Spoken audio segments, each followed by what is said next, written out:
नारायण राणे साहेब, तुम्हाला वाढदिवसाच्या मनापासून शुभेच्छा. वाढदिवसाचं सेलिब्रेशन हे असं असायला पाहिजे. म्हणजे आपण पार्ट्या बघतो बऱ्याचदा सेलिब्रेशन करताना, पण आपण जी बँक वाढवली त्या बँकेची भरभराट पुढे कशी होते ते आपल्याला स्वतःला बघायला मिळणं, नवीन योजना ज्या आहेत त्याची सुरुवात करणं, हे सुद्धा वाढदिवसाच्या निमित्ताने. तुम्हाला वाटतं की वाढदिवसाची तुम्हाला भेट मिळाली आपल्याच माणसांना भेटली, आणि ती भेट कशी वाटली?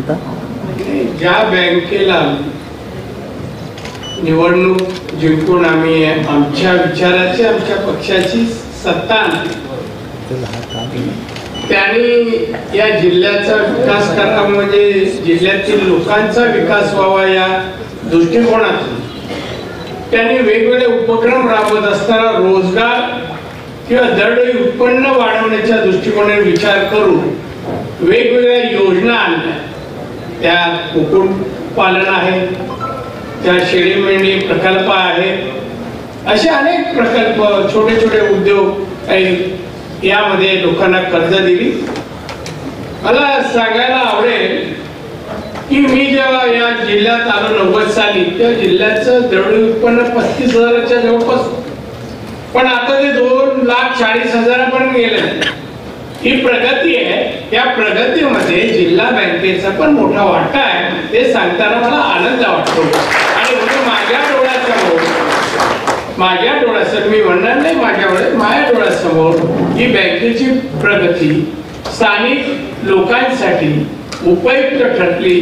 त्याबद्दल सर्व जे काही तिथे चेअरमन व अन्य पदाधिकारी आहेत त्यांचं अभिनंदन करेन, कर्मचाऱ्यांचं पण अभिनंदन करेन. आणि मुलाचं, तुमचा मुलगा आज नितेश राणे जे आहेत ते तज्ञ संचालक म्हणून कार्यरत आहेत, आणि तुमचाच वारसा ते बँकेचं काम पुढे चालवत आहे एक प्रकारे. मी बँकेत कधी गेलो नाही, कोण झालो नाही कधी, बाहेरून दिशा तुम्ही देत होता, डायरेक्टिव्ह मी देत होतो की ते शिस्त, पंक्च्युअलिटी, सिन्सिअरिटी कसे मेंटेन करावे मी सांगत होतो. पण नितेश आता बँकेत आहे, आमचा मनीष अतिशय नवीन चांगलं काम, सगळे लोक अतिशय चांगलं काम प्रामाणिक आणि निष्ठेने करतात. मेन म्हणजे व्यवहारात प्रामाणिकपणा पाहिजे, तो प्रामाणिकपणा या सर्वांमध्ये आहे. जनहित आणि ते तरुण तरुणींना उद्योजक बनवणं साठी जे प्रयत्न आहेत ते स्तुत्य आहे. नाही, चित्रफित आता आपण पाहिलीच, आणि म्हणजे एवढी मोठी चित्रफित होती की आपल्याला थांबावं लागलं मध्ये, कारण अजून बराच प्रवास आहे कदाचित त्या चित्रफितीमध्ये. आणि एवढंच नाही तर म्हणजे मला आवडेल सांगायला, जी मला जे कौतुक वाटलं या बँकेचं खऱ्या अर्थाने, की जिथे सहकार रुजू शकत नाही तिथे तुम्ही सहकार रुजवला, आणि आज साताऱ्यातनं लोक इथे येत आहेत बँकेचं काम कसं चालतं ते बघायला. महाराष्ट्राचे साखर कारखानदार कर्जासाठी आमच्या बँकेकडे येतात. यापूर्वी कोकण आणि सहकार हे समीकरण कधी जमत नव्हतं, पण ते आम्ही जमवल्यामुळे पश्चिम महाराष्ट्र, विदर्भ, मराठवाड्याचे वेगवेगळे उद्योजक कर्जासाठी आमच्या सिंधुदुर्ग बँकेकडे येऊ लागले, आणि बँकेने त्याला कर्ज पण दिलेली आहे. आज 92 कोटीचा जो नफा आहे या मोठ्या उलाढालीमुळेच आहे. बँकेचं काम खरंच खूप मोठं आहे, पण तुमच्या करिअर मधला तो एक टप्पा आहे आपण असं म्हणूया. पण अजून अनेक असे टप्पे आहेत, त्याच्यावर थोडक्यात तुमच्याशी गप्पा मारायच्या आहेत. कारण जसं आता मगाशी सांगितलं की तुमचा जीवन प्रवास आज तुमच्या वाढदिवसाच्या निमित्ताने थोडक्यात आपण समजून घेऊया. या निमित्ताने मला जीवन प्रवास एवढा कमी वेळात संपेल असं मला वाटत नाही, म्हणून मी काही मोजके प्रश्न विचारले. मला 50 इयर्स झाले राजकारण, बरोबर, आणि गेली 34 वर्ष वेगवेगळ्या पदावर मंत्री म्हणून. बरोबर. मला तेच तुम्हाला विचारायचं आहे, जेव्हा राणेसाहेब मुख्यमंत्री झाले, मी हे आठवण तुमच्या परवानगीने सांगतो सगळ्यांना, तुमच्या झंझावात पुस्तकामध्ये ते आहे की प्रमोद नवलकर आणि सुधीर जोशी हे पहिल्या दिवशी जेव्हा राणेसाहेब मुख्यमंत्री झाले तेव्हा त्यांना भेटायला आले, आणि प्रमोद नवलकर असं म्हणाले की आज तुम्हाला मुख्यमंत्री पदाच्या खुर्चीवर बसून असं वाटतंय की उद्या जर तुम्हाला विमान चालवायला दिलं, समजा पायलट नसेल आणि तुम्हाला सांगितलं विमान चालवायचं, तरी सुद्धा तुम्ही ते व्यवस्थित चालवाल, एवढा तुम्हाला आत्मविश्वास आहे. राणे साहेब, अशक्य हा शब्द तुमच्या डिक्शनरीत नाही, हेच तुमच्या यशाचं रहस्य आहे का? बरोबर. अशक्य मी काही जगात अशक्य काहीच नाही असे माझे विचार. मीच म्हणतो काही अशक्य नाही, आणि जे अशक्य ते सगळं मी पॉसिबल करत आलो. हा जो आता जे उदाहरण सांगितलं सुधीर जोशी आणि प्रमोद नवलकर, ते असं मी मुख्यमंत्री शपथ घेतली आणि मी महाराष्ट्राच्या मंत्रालयात साव्या माळ्यावर जाऊन जेमतेम 15-20 मिनिटं बसलो आणि एक चिठ्ठी आहे की सुधीर जोशी आणि नवलकर साहेब आलेत भेटले. म्हणजे हे भीती वाटते की एवढे सिनियर नेते त्याला डावलून मला बनवलंय. अरे एका तक्रार तर घेऊन आले नाही ना, मी आत्ताच पुढे बसलोय. मी बोलवलं या दोघांना, बोलवलं मला भाऊ या बसा. तर दोघं माझ्याकडे पाहत होते, 2-4 मिनिटं दोघे पाहत होते. मला अगदी लहानपणापासून त्याने पाहिलेलं होतं आणि मी एकदा मुख्यमंत्री पदावर त्यांच्या नेतृत्वाखाली मी वाढलो, शिवसैनिक म्हणून पुढे आलो आणि मग मी मुख्यमंत्री आणि ते समोर नेते म्हणून मला विचारलं, सुधीर भाऊ नारायण तुला कसं वाटतंय? बरं वाटतं, छान वाटतंय. नावलकर म्हणाले तुला कधी वाटलं होतं का रे असं येऊन बसतील? आणि नंतर हळूच म्हणाले आम्हाला डावलून. नवलकर साहेब जे डावलून आहे ना ही अपेक्षा नव्हती आणि ते काय प्रवृत्त मी कोणाला केलेलं नाहीये, प्रवृत्त कोणाला केलं नाहीये. आणि राणे साहेबांचा आवाज येतो असेल, येतो का आवाज? आणि म्हणून त्यांना मी सांगितलं की मला अतिशय आत्मविश्वास आहे. मग ते मला दिसतंय सुधीर भाऊला मी एक सांगू का तुला? सांगा सर. म्हणाले तू प्रवासाला निघालायस आणि विमानात आतमध्ये गेलास आणि तुला कळलं की आता अजून विमानाला उशीर होतो, पायलट आला नाही. मग तुला तिथला स्टाफ म्हणेल राणे तुम्ही जरा बसा तर विमान चालवा, पण तू नाही म्हणणार. तू आता जसा मुख्यमंत्री पदावर आपल्यावर बसलाय हा आत्मविश्वास पाहिजे, तू नाही म्हणणार. आणि त्याच्यामुळे मला आता केंद्रातही पाठवलं. केंद्राचा मला काय अनुभव नव्हता, पण मी गेलो तर केंद्रात गेलो. मला सांगितलं अमुक अमुक डिपार्टमेंट सांभाळायला लागेल, कॅबिनेट मंत्रीपद, आणि मला मिळालं. मला सांगायला आनंद वाटतो केंद्राचं आता 31 मार्चला बजेट संपलं गेलं. 22-23चं बजेट संपलं. सगळ्या डिपार्टमेंट मध्ये 99.85% खर्च माझ्या 1 नंबरला वाढला. हे सांगता मला आनंद. त्यामुळे मी काम दिलेलं आहे, जबाबदारी दिली ती यशस्वी पार पाडायची एवढं मला जमलं. आणि पुढच्या नवीन अर्थसंकल्पामध्ये तुम्हाला रेकॉर्ड अलोकेशन सुद्धा झालं तुमच्या खात्याला. 22,138 कोटी रुपये याचे सुद्धा महत्व आहे.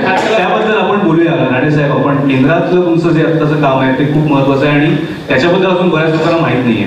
पण एक थोडं आणखी पुढे जायचं तर तुम्ही विरोधी पक्षनेते झालात महाराष्ट्रात. मुख्यमंत्रीपद तुम्ही होतात मुख्यमंत्रीपदी, त्यानंतर तुम्ही विरोधी पक्षनेते झालात. त्यावेळेला तुमची ओळख एक आक्रमक नेता म्हणून होती, लढाऊ नेता म्हणून होती नाही, पण त्यानंतर ती अजून त्याच्यामध्ये ऍड झालं अभ्यासू नेता म्हणून सुद्धा. तर हीच कशामुळे झाली तर अर्थसंकल्पावरची तुमची भाषणं म्हणजे ती ऐकायला गॅलरी अख्खी फुल असायची. सगळ्या पक्षातले आमदार तिथे बसलेले असायचे. म्हणजे आपल्याकडे सिनेमाला गर्दी होत नाही, पण यांच्या भाषणाला हाऊसफुल गर्दी असायची सभागृहामध्ये. तर हे तुम्ही कसं त्यावेळेला नंतर तुमचं पुस्तकही आलं? त्याला कारण अभ्यास आहे. बजेट अर्थसंकल्प मला आवडीचा विषय आहे. त्याच्यावर मी भरपूर अभ्यास करायचो. काही तज्ज्ञ लोकांना बोलायचो, अर्थतज्ञ, बजेट समजून घ्यायचो. या राज्याची विकासाकडे वाटचाल करायला या बजेटमध्ये काय स्कोप आहे, अजून काय काय काय सगळ्या गोष्टी मी अर्थतज्ञांकडून जाणून घ्यायचो, अभ्यास करायचो. दिलेल्या तरतुदी त्यांना विचारायच्या योग्य आहे का. आता इंडस्ट्रीला दिली तरतूद, इंडस्ट्री 1 नंबरचं डिपार्टमेंट आहे जे राज्याला जास्त उत्पन्न मिळते. रिसोर्सेस मोबिलाइज करतात इंडस्ट्री, मग त्याला योग्य प्रोव्हिजन आहे का. शिक्षणाला नियमाप्रमाणे योग्य प्रोव्हिजन आहे का. आणि त्याच्यावर नसेल तर मी ते लावून धरायचो. पण बजेटवर भरपूर अभ्यास, सलग 8-8 तास बजेट घेऊन बसायचो. मला कॉन्फिडन्स आल्याशिवाय मी उठायचो 8-8 तास. आणि मग आल्यानंतर सभागृहात कागद न घेता मी भाषण करायचो. कोणताही कागद न घेताना पूर्ण बजेट माझ्या तोंडावर असायचं. त्यामुळे बजेटमध्ये मी ख्याती होती. माझ्यावर अनेक लोकांनी लिहिलं त्याच्याबद्दल. मी सगळ्यांना म्हणजे मला जे प्रोत्साहन दिलं ते पत्रकारांनीच दिलं. त्याच्यावर जे काही बातम्या दिल्या, लेख लिहिले, ते प्रोत्साहन द्यायला कारण पत्रकाराचं आहे. त्याच्या प्रोत्साहनामुळे मी घडत गेलो आणि नेत्यांचं अन्य सहकाऱ्यांचं मार्गदर्शन मिळालं. राणे साहेब, अनेक असे नेते असतात की जे कामच करत नाहीत म्हणून लोक नाराज असतात, पण तुमच्याबद्दल उलट आहे का? तुम्ही विचारता का? नाही, मला नाव नाही घ्यायचं. नाही, मला पण केलेला नेता महाराष्ट्रात एकच आतापर्यंत झाला. घरात बसून हा रेकॉर्ड आहे. ग्रेंडी बुकात नाव गेलं पाहिजे. माझा अर्धा प्रश्न ऐकला तर तुम्ही ते परत उत्तर द्याल की तुम्ही काम करता म्हणून काही लोक नाराज असतात का तुमच्यावर, असं तुमच्याबद्दल बरोबर झालं? माझं कामाची पद्धत, काम, रिझल्ट पाहून माझं नुकसान झालं. सगळ्यांना भीती वाटते की आता याला इथे ठेवलं तर उद्या काय पण द्यावं लागेल, आपलं काय, हे सगळ्यांना अडचण होते. मला काय म्हणायचं, मी माझं काम करत राहतो, लोक हित करत राहायचं, हा माझा पिंड आहे. आणि मग आता जो वाढदिवस तुम्ही शुभेच्छा देताय, वर्ष सांगताय, मला वाटतं वर्ष माझी वाढताय त्याला जनतेच्या प्रेमामुळेच आहे. मी 15-16 तास काम करतो, ही प्रेरणा मला लोकांचीच आहे. तुमचे कौतुकाचे शब्द मला प्रेरणा देतात आणि त्यातून मी काम करतो. सगळेच काही नवलकर किंवा सुधीर जोशींसारखे नेते तुम्हाला भेटत नाहीत मोठ्या मनाचे, असं बरेचसे आहेत. बरेचसे आतून करत ऑफ द रेकॉर्ड बोलणारा काय, ऑन रेकॉर्ड कोण समोर येऊन बोलत नाही. बरोबर. पण राणे साहेब, तुम्ही ज्या नेत्यांबरोबर कामं केलेली आहेत, म्हणजे सगळ्या पक्षांमधले आणि तुमच्या सगळ्या पक्षातल्या नेत्यांबरोबर तुमचे संबंध चांगले, आताचा जर विचार केला आपण तर बरेच जण असं म्हणतात की आता राज्याच्या राजकारणाची चा विचार केला तर पातळी घसरत चालली आहे. आधी सुद्धा आरोप प्रत्यारोप व्हायचे, पण आता मात्र सगळं असं खूप सुलभ भावनेने चाललंय सगळं, किंवा भाषा वाईट वापरली जाते असं ते म्हटलं जातं. तुम्हाला पण अशी खंत वाटते का? असं कोण आताचे विरोधीवाले बोलतात का? नाही, जे राजकीय निरीक्षक आपण ज्याला म्हणतो, पत्रकार म्हणतो, ते असं म्हणतात की जुन्या काळात म्हणजे जेव्हा तुम्ही होता विधानसभेमध्ये, मुंडे साहेब होते, विलासराव होते, तेव्हा जरी तुम्ही एकमेकांवर आरोप करत असलात तरी तुमच्यातलं एक वातावरण चांगलं आहे. काय, मला माफ करा, आता राज्यात बीजेपी आणि एकनाथ शिंदे गट यांची सत्ता आहे, हे आमचे लोक आहेत, त्यामुळे ह्याच्यात विश्लेषण यांचं करणार नाही, त्यामुळे नो कॉमेंट्स. हा दिल्लीचा परिणाम आहे का? नो कमेंट्स तरी तुमच्याकडे ऐकलं नाही. सगळे माझ्याच लोकांविरुद्ध त्यांच्या कामाकार्याचं परीक्षण मी करणं योग्य नाही. मी म्हणजे चांगलंच करतात. अहो, घरात बसून कारभार करण्यापेक्षा लोकांमध्ये जाऊन, अगदी अयोध्यापर्यंत जाऊन अशी काम करतात, ही चांगली गोष्ट आहे. चांगले लोकांमध्ये जातात, लोकांची विचारपूस करतात, चांगली गोष्ट आहे. आमचे दोन्ही नेते, एकनाथ शिंदे पण अनुभव आहे, माझ्यासारखे शिवसैनिकापासून ते मुख्यमंत्री झाले. आमचे देवेंद्र फडणवीस तर 5 वर्ष मुख्यमंत्री, तगडा अनुभव आहे. त्यामुळे जे टीका करतायत ना, ते मी टीका सुडाची आहे, आकसाची आहे, सत्ता गेल्यामुळे डिप्रेशन आलंय म्हणून आहे, ती त्याची दखल घ्यावी अशी वाटत नाही. आमचे आताची सत्ता असलेले नेते या सगळे जे कॉमेंट्स आहेत त्या टीका आहे त्याच्यावर मात करतील, एवढं काम करून दाखवतील याच्यावर विश्वास. आता आपण दिल्लीकडे जाऊया. तुम्ही सूक्ष्म लघु आणि मध्यम उद्योगाचं जे खातं आहे ते तुमच्याकडे आलं आणि त्यानंतर तुम्ही देशभरात फिरलात. तुम्ही ईशान्येत सुद्धा गेलात, दक्षिणेत सुद्धा गेलात. हा, म्हणजे अजून तुमचे दौरे चालू असतात, तुम्ही लोकांना भेटत असतात, तिथले काय काय. तर एक छोट्या छोट्या उद्योगांमधून नवी भरारी घेणारा जो नवा भारत आहे तो तुमच्या नजरेतून तुम्हाला कसा दिसतोय? एक प्रकारे उदाहरण म्हणून सांगतो. 2014 साली माननीय मोदींचं सरकार आहे, 14, तेव्हा जगाच्या अर्थव्यवस्थेमध्ये भारत हा 10व्या क्रमांकावर होता. मोदीला 9 वर्ष झाली आताच एप्रिल. त्यावेळेला भारत जगाच्या अर्थव्यवस्थेमध्ये 5व्या क्रमांकावर आहे. ही म्हणजे एवढी हे. आता समोर कोण आहे? अमेरिका आहे, चीन आहे, जपान, जर्मनी, इन देश 5 देश कोण आहे. माननीय पंतप्रधानांनी आता जाहीर केलं की 2030 साली माझा भारत आज जगाच्या अर्थव्यवस्थेत तिसऱ्या क्रमांकावर आहे. ही कशाच्या आधारे? आपला जीडीपी वाढायला पाहिजे, पर कॅपिटल इन्कम वाढायला पाहिजे, एक्सपोर्ट वाढायला पाहिजे. हे सगळं वाढायला कारणीभूत इंडस्ट्री आहे. इंडस्ट्री जर वाढली पर कॅपिटल रोजगार पण तयार होईल, पर कॅपिटल इन्कम वाढेल, जीडीपी वाढेल, एक्सपोर्ट प्रोडक्शन वाढलं तर एक्सपोर्टही वाढेल, आत्मनिर्भर भारत बनेल. आणि म्हणून आम्ही इंडस्ट्रीला प्राधान्य देतोय. आमच्यामध्ये जे काही मायक्रो उद्योग आहे, सूक्ष्म उद्योग आहे, त्याच्यासाठी मी आता एक योजना आणतोय. त्याचं अपग्रेडेशन कसं? आता समजा 1 कोटीचा बिझनेस छोटा चालू केला, त्याची मर्यादा 5 कोटीपर्यंत. लघुची 5 पासून 50 कोटी, स्मॉलची 50 पासून 250 कोटी.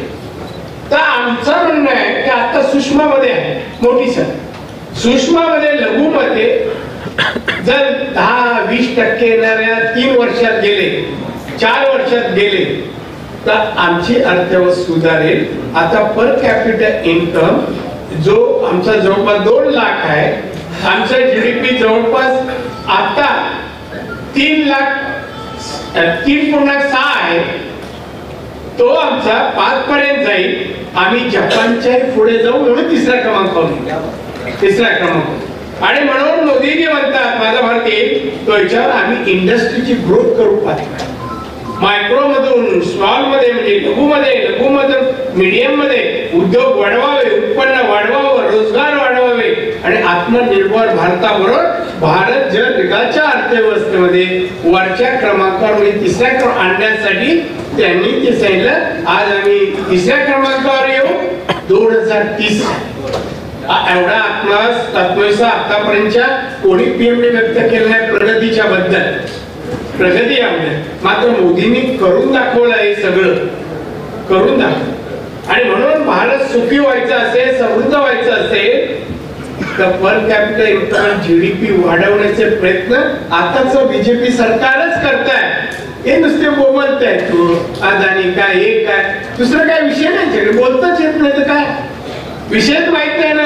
संसदेत काय बोलावं ते राहुल गांधींनी कधी अभ्यास केला? काय बोलावं, कोणते विषय आहेत, कोणत्या विषयाने देशाची प्रगती होईल? शेवटी पवारांना सांगावं लागलं काय तुम्ही मला सांगा. आणि मग या सगळ्या गोष्टी ज्या याच्या संसदेत जाऊन अभ्यास केल्याशिवाय देशाची गरज नीड जी आहे त्याचा अभ्यास करायला पाहिजे. ते एवढे रिसोर्सेस मोबिलाइज करण्याची क्षमता राज्यकर्त्यांमध्ये असली पाहिजे. ती मोदींमध्ये आहे, आमच्या सरकारमध्ये आहे. त्या सरकारचे सरकार भाजपचं आहे, भारतीय. पण मग राणे साहेब या तुमच्या खात्याच्या माध्यमातून, MSME खात्याच्या माध्यमातून कोकणासाठी तुम्ही काही खास उपक्रम राबवत असणार नक्कीच. कशा प्रकारे त्याचा फायदा कोकणाला होऊ शकेल? ते चालूच आहे. मी पहिल्या दिवसापासून आल्यानंतर मी सुरू केलं, आमच्या अधिकाऱ्यांना आणावं, लोकांना जमा करावं. उद्योग म्हणजे काय, कशासाठी, नोकरी आणि उद्योगातला फरक काय, आर्थिक बाबतीत तुमच्यावर काय इफेक्ट करतं, नोकरी काय बिझनेस. नोकरी काय, समजा ग्रॅज्युएट झाला, MBA झाला, 25-30 हजार रुपये पगार, 10 वर्षाने आणखी काम जास्त लाख रुपये होते. इथे तर हाच बिझनेस केला, 1 कोटीचा बिझनेस केला, 1 कोटीचा फायदा समजा पहिला 10,000 झाला, पण 2-3 वर्षांनी 10 लाख तो बिझनेस 1 कोटी ऐवजी 50 कोटी पर्यंत जाईल आणि 50 लाख 60 लाख पण आपण मिळू शकतो. ही ग्रोथ, हा विकास हा उद्योगामध्ये. आणि म्हणून अमेरिका नवीन टेक्नॉलॉजी आणतं, उत्पादन वाढवतं म्हणून ते 1 नंबरला आहे. त्यांचा पर कॅपिटल इन्कम 56 लाख आहे, 56 लाख. ब्रिटनचा 48 आहे, चायनाचं 36 लाख आहे. आपण 2 लाखावर आहे. ते आपल्याला आता अपग्रेडेशन होण्यासाठी आमचे प्रयत्न आहे. म्हणून मायक्रोचे स्मॉल मध्ये जावं, स्मॉलचं मीडियम मध्ये जावं, त्यासाठी आम्ही प्रयत्न करत असताना सिंधुदुर्गात लोकांना आता पण बागायती आणि शेती, आता बागायती शेतीचे बाय प्रोडक्ट ऍग्रिकल्चर इंडस्ट्री इथे आणावी आणि त्याचबरोबर इंजिनिअरिंग गारमेंट असे व्यवसाय आणावे, हे माझे प्रयत्न आहेत. येणाऱ्या वर्षभरात मोठमोठ्या कंपनी आमच्या जिल्ह्यात येतील, रोजगारी हो, एक इंडस्ट्रियल हब इथे तयार करावा. आता कोकणात इंडस्ट्रीचा अभाव होता, पण इंडस्ट्रियल हब कोकणात यावा, त्याचा फायदा गोव्यालाही व्हावा. गोव्याचे मुख्यमंत्री आहे, त्यामुळे आम्ही गोव्याला पण इंडस्ट्री आम्ही आणायचे आमचे प्रयत्न आहे. नुसते इथे नाही, जो मी हब आणणार, हे सिंगापूरचे सगळे इन्व्हेस्टर आहेत, त्यांना मी सांगितलं तुम्ही गोवा पण पहा, पायावरून येतील, ते गोव्यावरूनच येणार, त्याला गोवा दाखवीन आणि मग सिंधुदुर्ग दाखवीन. आणि दोन्ही ठिकाणी भाजपचं राज्य आहे. त्यांच्यामुळे आजच्या सभेला माझ्या सत्काराला त्यांना बोलवलं वाढदिवसाला, ते यासाठी की आम्ही विकास आणू, तो तुमच्यापर्यंत पोहोचू, वाया पोहोचू आणि डायरेक्ट आणि म्हणून ते आम्ही करणार, कारण शेवटी आमचं सरकार आहे. पण तुमचं सरकार असो किंवा नसो, राणे साहेब आतापर्यंत तुमचं कोकणाकडे विशेष लक्ष असतं, विशेष प्रेम असतं. जन्म कोकणात झाला आणि कार्यक्षेत्र तुमचं इथेच आहे. पण नुसतं कार्यक्षेत्र नाही, हे सगळं विस्तारित कुटुंबासारखं आहे तुमच्यासाठी. तर अनेक ड्रीम प्रोजेक्ट तुम्ही आतापर्यंत कोकणामध्ये आणले, तर आता ह्या खात्याच्या अंतर्गत अजून काही असे ड्रीम प्रोजेक्ट कोकणासाठी, सिंधुदुर्गासाठी, महाराष्ट्रासाठी तुमच्या डोक्यात आहेत? मॅक्झिमम आम्ही फूड प्रोसेसिंगचे बिझनेस आणू पाहतो, पोल्ट्री, गोट याच्यासारखे बिझनेस आणू पाहतोय. गोव्याला मटणाची आवश्यकता आहे, चिकनची आवश्यकता आहे, दुधाची आवश्यकता आहे, पण दूध बाहेरून येतं, सिंधुदुर्गात येतं तिकडे. तर आमची गरज भागवण्यासाठी एवढं तरी तिथे टुरिस्ट मॅक्झिमम टुरिस्ट गोव्यात येतात, गोव्यात त्यांना आवश्यकता, हे आमच्या जिल्ह्यात दोन्ही गोव्यात आणि सिंधुदुर्गात तयार व्हावं आणि सप्लाय व्हावं, म्हणजे पर कॅपिटल इन्कम वाढेल. त्याशिवाय इंडस्ट्री जी आहे ते आम्हाला कायमस्वरूपी म्हणजे इंजिनिअरिंग इंडस्ट्री आणायची. इथे उद्या गाड्या बनाव्या, स्कूटर बनावे, फोर व्हीलर बनावे, त्याचे स्पेअर पार्ट इथे बनावे, अशी इंडस्ट्री आणतोय. आम्ही महिंद्राला इन्व्हाइट करतोय. आम्ही ट्रेनिंग सेंटर आता 2-1 महिन्यात काम सुरू होईल. त्या ट्रेनिंग सेंटर मध्ये आधुनिक यंत्रसामुग्रीचं प्रशिक्षण दिलं जातं, लेटेस्ट टेक्नॉलॉजी. म्हणजे जे काय उत्पादन घेऊ ते आता मशिनरीमध्ये जे मिळते त्यांच्या 10 आणि 20 पट उत्पादन विकू शकेल अशी टेक्नॉलॉजी आणायचा मानस आहे माझा. आणि त्यासाठी मी तशा अनेक परदेशातल्या लोकांशी मी बोलतो. राणे साहेब, दिल्लीतला काही अनुभव सांगू शकाल का? तिथे गेल्या काय अनुभव आला तुम्हाला? राज्यात काम करण्याचा अनुभव आणि दिल्लीतला काम करण्याचा अनुभव काय फरक जाणवला? दिल्ली बंद व्हावी माझी? मी तुम्हाला चांगले प्रश्न राज्यातला अनुभव. दिल्ली बद्दल वाईट बोललो तुम्हाला? मी वाईट बोलावं असं म्हणतच नाही.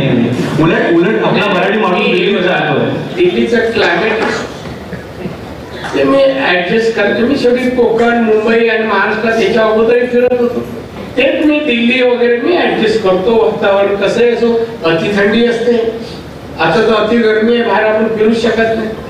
शेवटी तिकडे काम करायचं आहे. मी 5 दिवस असतो दिल्लीत, 2 दिवस महाराष्ट्रात, त्यातले काही दिवस कोकण.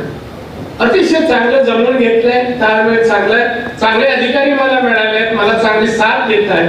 म्हणून मी 1.5 वर्षात जे काय माझं जम बसवलं आणि या वर्षी मी जो रिझल्ट दिलाय त्याला कारणच आहे. आज देशाचा एक भाग दिल्ली आहे, कॅपिटल आपली आहे, तेव्हा आवडली पाहिजे आणि जमून घेतलं पाहिजे. त्रास असेल तो सांगायचा नसेल, सांगायचं. पण आम्हाला मोदी साहेबांबद्दल पण ऐकायला आवडेल की काही मोदी साहेब तुम्हाला सांगतो, तुम्हाला मोदी साहेब काय आहेत जाणून घ्यायचं तर माझ्या बर्थडेला त्यांनी केलं ट्विट बघा. एक आपल्या सरकारी मंत्र्याबद्दल ते काय म्हणतात ते मी सांगणार. म्हणजे त्याला प्रोत्साहित करणं, प्रेरणा देणं, चांगलं म्हणणं, कौतुक करणं, हे काम ते चांगलं करतात. एक तर मोदी साहेब फार मेहनत घेतात, 18 तास काम करतात. त्यांना प्रत्येक विषयाची जाण आहे, ज्ञान आहे, अभ्यास आहे. जगातल्या कुठल्याही देशाची माहिती परफेक्ट सांगतात. तिथलं जीवनमान, तिथल्या योजना, तिथली शेती, तिथली बागायती, तिथलं प्रोसेसिंग युनिट, तिथली उत्पादनं, तिथला आर्मी, सुरक्षा व्यवस्था, हे सगळं त्यांच्या तोडपाठ. मोदी म्हणजे एक विद्यापीठच आहे, त्याच्यामुळे आम्हाला त्यांच्या मित्राचा आदर आहे. ते जेव्हा माहिती सांगतात वेगवेगळ्या विषयाची, त्या आम्हाला सेक्रेटरीचा आधार घ्यावा लागत नाही, एवढी माहिती ते आम्हाला वेगवेगळ्या विषयाची सांग. आताही आम्हाला बॉर्डरवरच्या राज्यात जायला सांगितलं, बॉर्डरवरच्या घरामध्ये जाऊन 24 तास राहा, काय अनुभव येतो ते येऊन सांगा. काय म्हणतात बॉर्डरवरचे लोक, त्याला आपल्या देशाबद्दल प्रेम आहे काय बाजूला चायना आहे त्याच्याबद्दल प्रेम आहे? म्हणजे तुमच्या खात्याचं काम करत असताना तुम्ही हे सुद्धा एक अनुभव घेत आहे? नाही, बरेच अनुभव घेतले. सांगतो तुम्हाला, एक दिवशी पत्र आलं, त्याला तो एक बौद्ध वाडी म्हणजे बौद्ध वस्तीत जायचंय आणि तिथे तुम्हाला त्यांच्या घरात जाऊन जेवायचं आहे. म्हणजे उद्या त्याचा आज पत्र आमच्याकडे मोदींना नाही आवडत नाही बोलून आम्ही गेलो कार्यकर्ते घेऊन गेले, बसवलं घरात त्यांच्या जवळ, जेवण वाटलं जेवलो आणि मग ते फोटो PMO ऑफिसला पाठवलं. आम्ही हे फोटो कधी मीडियात नाही बघितले, कारण अशा प्रकारे कोणी जेवलं जाऊन तर फोटो मीडियात येतात आधी, इतर नेत्यांबद्दल जेवले नाही तरी काढून बाहेर देतात. पण ह्याचा उद्देश काय, ह्याचा हेतू काय असं मोदींनी तुम्हाला सांगावं? आपली बॉर्डर, खरं मी एक माहिती सांगू नये, मी सांगितलं आता चायना जवळ आहे, पाकिस्तान काही जवळ आहे, ते तिथल्या लोकांना मदत तिथून जी मिळते आतापर्यंत मिळत होती, त्यामुळे त्या आपल्या देशापेक्षा त्या देशाला फॉर आम्हाला ते बदल करायचा. चला आम्ही देतो, आम्ही उद्योग देतो, मी जातोय ना, मी सांगणार तुम्हाला नोकरी पाहिजे ना, काम पाहिजे, मी द्यायला तयार, तुम्ही तिकडचं काय घ्यायचं. हे परिवर्तन करण्यासाठी आम्हाला पाठव दूरदृष्टी एक प्रकारे असे वेगवेगळे. आता मला साऊथ गोवा आहे लोकसभेसाठी, साऊथ मुंबई आहे, सांगली आहे, असे वेगवेगळ्या राज्यात पण आणि याच्यात पण पाठवतात. अनुभव मिळावा आणि तिथल्या लोकांना आमचं मार्गदर्शन मिळावं. राणे साहेब फार वेळ घेणार नाही तुमचा, दोन प्रश्न विचारतो. गरम होत आहे हो, मला माहिती आहे, मला कल्पना आहे, पण मला एक तुम्हाला एवढंच विचारायचं आहे की आज 10 एप्रिल आहे, पुढच्या वर्षी जेव्हा तुमचा वाढदिवस असेल तेव्हा तुम्ही गावोगावी सभा घेत असणार, कारण लोकसभेच्या निवडणुका आलेल्या असतील जवळ. आता आज 1 वर्ष बाकी असताना काही राजकीय अंदाज तुम्ही वर्तवाल का? कारण तुमचं अर्थातच आकलन राजकीय जे आहे ते इतक्या वर्षांचं आहे, इतक्या वर्षांच्या निवडणुका तुम्ही पाहिलेल्या आहे, राजकारण पाहिलेलं आहे. 2024 हे कुणाचं असेल, कसं असेल? 2024 आणि भविष्यातील काही वर्ष तरी भारतीय जनता पक्षाची भारतातच अतिशयोक्ती नाही. जो अनालिस्ट ज्याला अभ्यास आहे राजकारणाचा तो सांगेल. आणि आज आमचे 303 खासदार आहेत, 303. अजून आम्ही याच्यामध्ये 50 ते 70 वाढवणार. किती होती? 400च्या घरात गेलो. कुठला पक्ष आता हो? काँग्रेस लगान झालं, तुम्हाला लगान कळलं बरं, घरात कळलं ना लगान पिक्चर. हँडिकॅप आहे ते, काही दम नाही त्याच्यात. बरं राष्ट्रवादी महाराष्ट्रापुरतं तसं काय आहे नाही. आणि दुसरं राहिले शिवसेना, ते मातोश्री पुरतीच आहे, बाहेर काय नाही त्यांचं.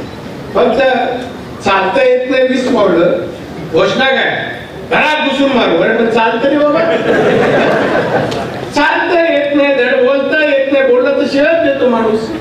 कुत्र्याला दगड मारला तो एका दुखायचंच काम करतो, त्याला काय बाकी चांगलं काय येत नाही. तसं जे कोणी स्पर्धा, आम्हाला विरोधक नाही तरी आम्ही प्रचार लोकांपर्यंत जाणार, कारण आम्ही लोक हे आमची लक्ष्मी समजतो. त्यांना जावं, त्यांची गरजा काय, त्यांना काय हवंय, अपेक्षा काय हे जाणून घेऊन आशीर्वाद घेण्यासाठी आम्ही लोकांपर्यंत जाणार. राणेच्या बाबतीत शेवटचा प्रश्न आता, तुमचा वाढदिवस आहे, 71 वर्ष झाला तुम्ही, आणि तुम्ही नेहमी म्हणता की मला मागे वळून बघायला आवडत नाही, तुम्हाला कसली खंत नाही, जे केलं ते मी मनापासून केलं, समाधानी माझी काय पण कर्तृत्वाने सगळं चांगलं व्यवस्थित चाललं.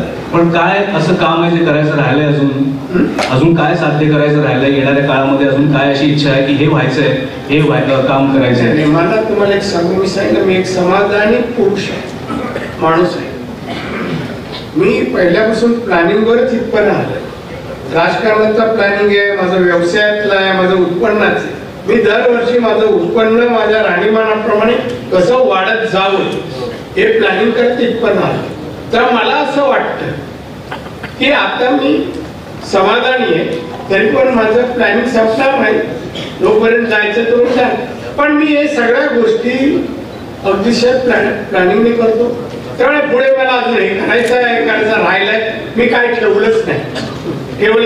आता पक्ष आदेश देईल ते करायचं. लोकांनी सांगितलं दादा अमुक करा, करू. कारण लोकांच्या आशीर्वादामुळेच माझं वय वाढत आहे की लोक मोजतायत दादा 71 झाले, 70 झाली, आणि मग त्यांना प्रोत्साहन ते देत आहे. मग आपल्याला वाटतं एवढं वाढलेलं हा बोनस लोकांनी दिला, सेवा करा त्यांची, ते करण्याचं काम करतोय. राणेसाहेब, तुमचं वय वाढते तसं तुमचा अनुभवही वाढतो आणि त्या अनुभवाचा फायदा कोकणाला, राज्याला, देशाला सगळ्यांना होऊ दे अशी इच्छा इथे व्यक्त करतो. आता तुम्हाला फक्त गरम होते आणि ते गरम व्हायला नको म्हणून मी इथे थांबतो, नाहीतर ते शिकले तर मला प्रॉब्लेम होईल. आम्ही दिली द्या, मला विचारलं त्यांनी त्या कोण येत, मी म्हणलं चांगले आहेत ते, असं काय अविचार बरं विचारणार. तर तिथेच ह्या गप्पा होत्या. खरं तर ही मुलाखत म्हणणार नाही मी, कारण ते मनापासून बोलत होते. मला खूप आवडलं आणि एवढं गरम होत असताना सुद्धा तुम्ही इतकं मनापासून बोललात, कारण समोर आज तुमच्यावर प्रेम करणारे सगळे लोक बसलेले आहेत. त्यांनी एवढं प्रेम तुमच्यावर केलं, तुमच्या वाढदिवसानिमित्त तुमच्या घरच्यांनी केलेला सत्कार आहे. मी एक असं म्हणेन की सत्काराला त्यांनी दिलेलं उत्तर आहे. आता तुम्ही मला चांगले प्रश्न विचार. समजा एखादा अडकलेला प्रश्न विचार, मला काही त्यालाच आवडला नसता.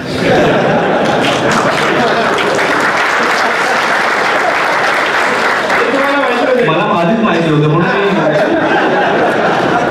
तर एकच शेवटी अपेक्षा व्यक्त करतो राणेसाहेब आपल्याकडनं की झंझावात नावाचं आत्मचरित्र तुम्ही लिहिलंय, पण ते पूर्ण नाहीये. अजून तुमच्याकडनं बरंच ऐकायचं आहे आम्हाला, तर ते तुमचे अनुभव तुम्ही पुस्तक रूपातनं झंझावात पार्ट 2 मधनं आमच्या पुढे आणावेत, एवढीच एक अपेक्षा या वाढदिवसानिमित्ताने व्यक्त करतो. पूर्ण करण्याचा प्रयत्न करेन. धन्यवाद.